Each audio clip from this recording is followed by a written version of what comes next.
I want you to think back with me for just a minute or two. Back to when you were a child. Were there any statements that your parents made to you, directions that they gave, or warnings that they leveled that seemed, well, absurd? Look with your eyes, not with your hands. But how can I really see something unless I touch it? You have to at least try everything on your plate. But that green stuff looks a little suspect. When staring at a bowl full of M&Ms, you can have one. Seriously, they're like this small. And the name is M&Ms. They are by definition a multiple candy. I'm sure we can all think of other similarly absurd sounding statements, perhaps some that are more substantial. All of these statements that at the time left us thinking, did I hear you right? Now, I don't know about you, but at certain times in my life, I have felt that way when reading a lot of the statements attributed to Jesus in the Gospels. You know what I'm talking about, right? In Luke's Gospel, Jesus says, whoever has 2 coats must share with someone who has none, and whoever has food must do likewise. Did I hear you right? But I worked hard for the money for these coats. Besides, one is more of a fall weight and one's more of a winter weight. In the Gospel of Matthew, when asked how many times we are supposed to forgive another person who has wronged us, Jesus responds, not 7 times, but I tell you, 77 times. Did I hear you right? But if someone has not learned and changed their behavior after having been forgiven once or twice, they never will. Besides, aren't I just enabling bad behavior? And also in Matthew's Gospel, Jesus offers perhaps the most outrageous instruction.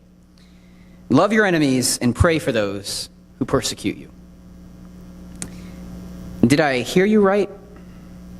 My enemies want to harm me, and I need to protect myself from them. And we all know the best defense is a good offense. Love them? I want to crush them. Nobody ever said that this Christian thing was going to be easy.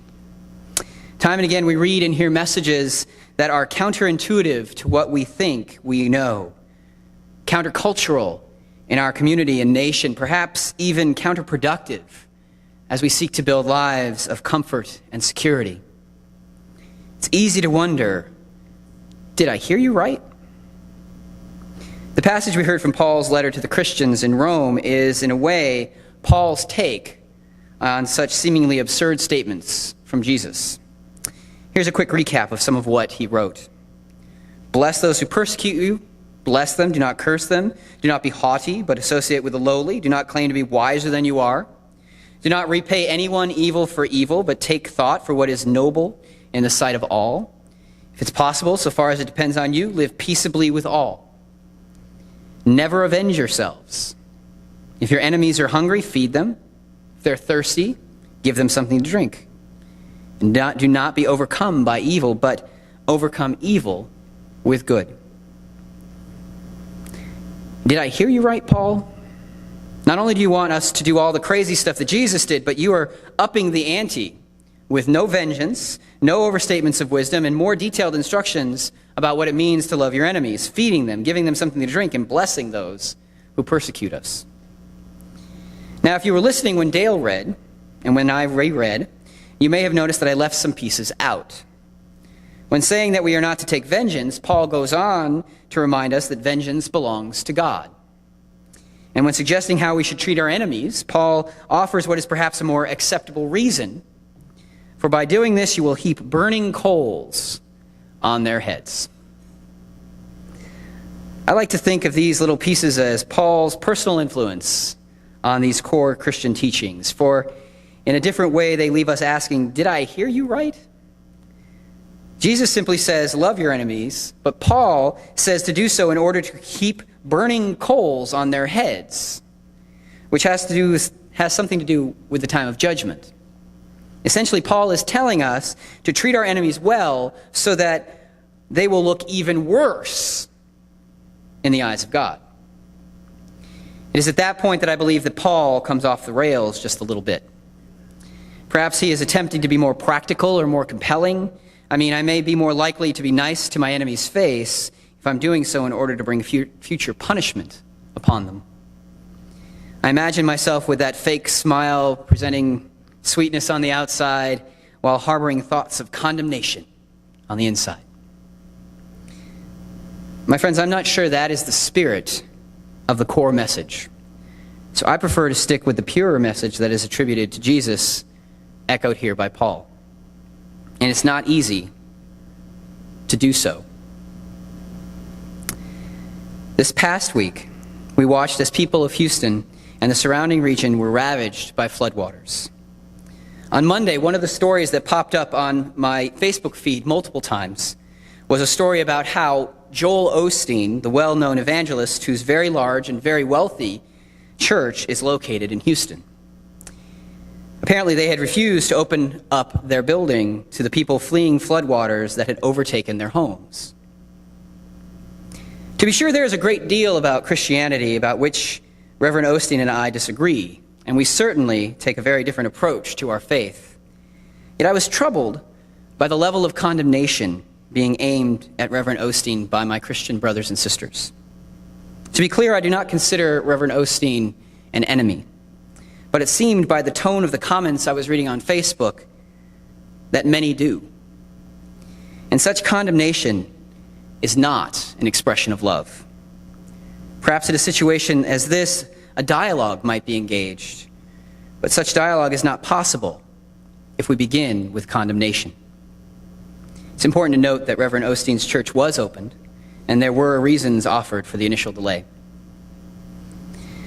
I will not go so far as to say, though, that condemnation can never be an expression of love. Just a few weeks back, while I was on my silent retreat, we witnessed a horrendous act of hatred in Charlottesville, Virginia, as white supremacists not only spewed their message of hate, but also committed a vicious act of violence.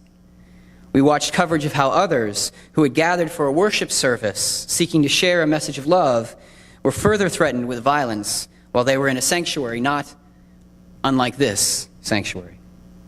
It is in times like this where Jesus and Paul's message to love our enemies is so difficult to embrace. This weekend we celebrate Labor Day.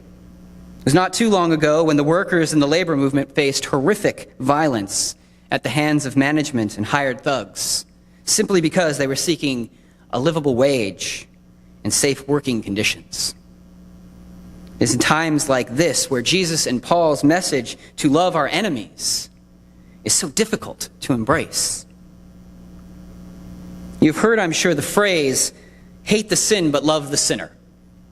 And despite the many troubling ways that this phrase has been used, it's a wonderful ideal to which we might strive. But we must be careful to understand that this is a commentary on the actions of a person, not a judgment on the person at their core. So what if a perpetrator of hate continues spreading destructive messages? What if the perpetrator of violence keeps hurting people? Perhaps we could fall back on Paul's words and depend on God to take vengeance and consider the burning coals we are heaping on our enemies' heads. But again, I feel as though that comes up short on the ideals of our faith. So what do? I'm not going to claim here that I have all the answers, but I do believe that as Christians and as a community of followers of Christ, we may look for answers in the simple call of Jesus and Paul. We may consider what it might look like to respond to such hate with love. Consider for a moment what the Reverend Dr. Martin Luther King once said. He being someone who had witnessed and endured more violence, more hate-filled attacks than I could possibly fathom. He said, "Darkness cannot drive out darkness. Only light can do that. Hate cannot drive out hate.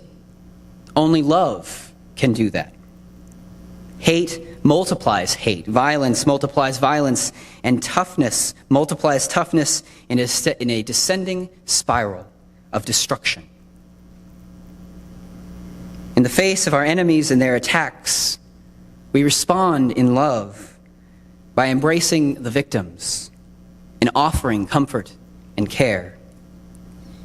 In the face of our enemies and their attacks, we respond in love by speaking our truth, challenging those who spew hate and condemning ill-conceived ideas of bias and bigotry. Our truth that is grounded in the love that Jesus and Paul encouraged us to share.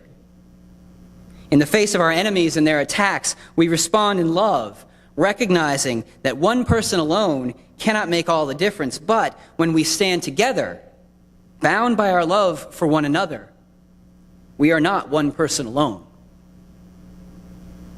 My friends, no one ever said it was going to be easy. But just as the lessons that our parents taught us were meant to help us be the best version of our individual selves, demonstrating respect, courage, and self-control, so are the lessons of our faith teaching us how to be the people who strive to be the best version of our collective self, embodying true empathy, unyielding courage, and boundless love. Yes, you heard me right, for that is who God is calling us to be. Amen.